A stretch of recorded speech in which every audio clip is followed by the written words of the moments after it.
Hello বন্ধুরা, আপনারা আমার ইউটিউব চ্যানেল অলকার রান্নাঘরে স্বাগত। আজ আমি দেখো ফুলকপির ডাঁটা দিয়ে আলু দিয়ে কীভাবে চচ্চড়ি বানানো যায়।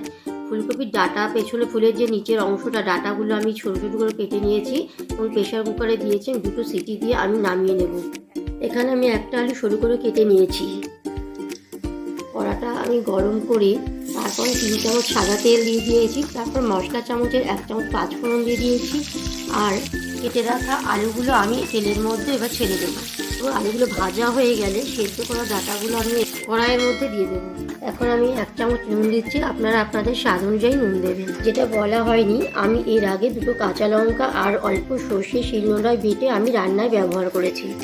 এরপর আমি মশলা চামচের 1 চামচ হলুদ দেবো। দেওয়ার পর আমি নাড়তে থাকবো 1 মিনিট মতো।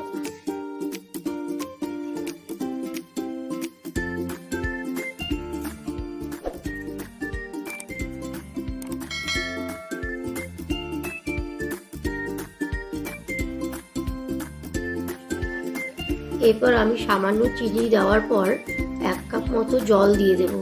জল দিয়ে আমি 10 মিনিট এটাকে ফোটাবো।